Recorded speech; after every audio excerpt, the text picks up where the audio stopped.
Hello, algebra students. This is Mr. Duffield giving you a flipped classroom lesson on monomials. And yes, it's pronounced monomials. And we're going to be looking at adding and subtracting monomials in this lesson. So as you can see, the first thing we need to do on this form is to fill out what is a monomial. So let's start with the definition. Essentially, it's an algebraic expression consisting of only one term. So let's write that down.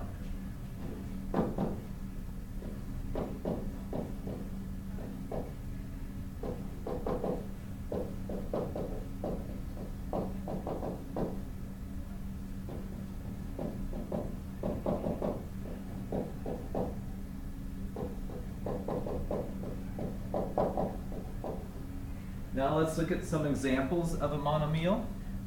Here's one. Change colors. 5x is a monomial. 3x squared would be a monomial. 9x squared y to the 7th power would be a monomial. Or we could even have a fraction, 5 halves xy to the 4th. So those are all examples of monomials, because they all have just one term in front of those variables. So, as you can see, under adding and subtracting monomials, when we are adding them, the variables or the exponents must be the same in order to add or subtract. If you can't combine them as it says, then just leave them alone. So let's look at a few examples, shall we?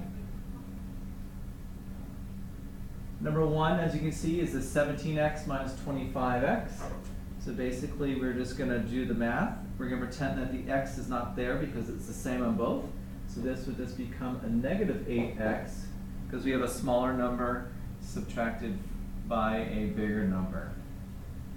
If we look at number 2, again, the variable is the same on both of these. We have y. So we have a negative 23 plus a positive 6. Both with a y squared, so this would be a negative 17y squared as our answer. Number 3, again, we have the same exponents or variables. So again, we're just combining these, negative 15 plus a positive 6, so that would be a negative 9, and then everything else remains the same. Number 4, again, the same, and so we combine them.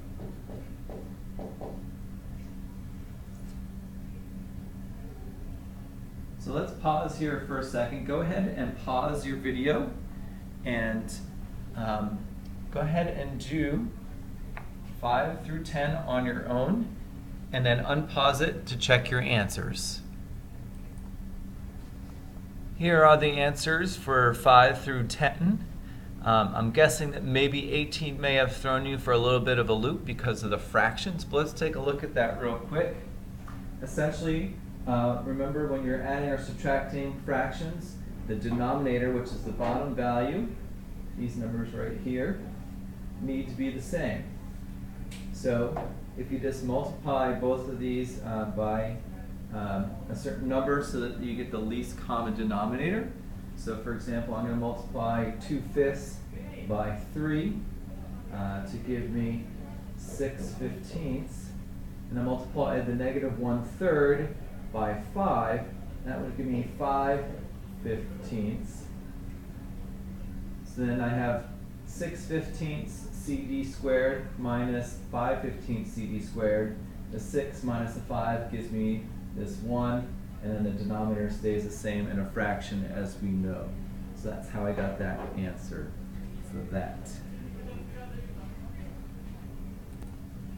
Now let's look at a few more that are a little more challenging. If you look at number 11, we can see we have some different variables in this expression. We can see that we have y's and we have z's. So that should not scare us at all. We just want to combine the common ones together. So 3 and 4 would be a 7y. And then the 9z minus a 3z would give us a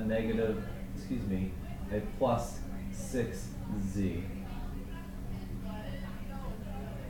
Same thing with number 12. We have the b's as common terms, so 12 minus 10 would give us a 2b. Nothing we can do about that 8a, so that just stays as is.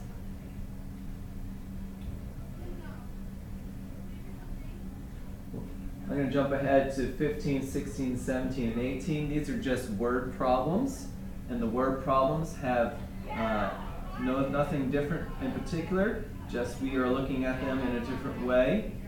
We just need to follow what is being said. So I'm going to pause here again and ask you to pause and go ahead and work these problems by yourself and see what you can do with them. All right, here you can see the answers for 13 through 18. I find it helpful that you write out the actual problems on the word problems on 15 through 18 in order to come up with your answer. So that is it for this lesson. Hope you learned something and look forward to the next video.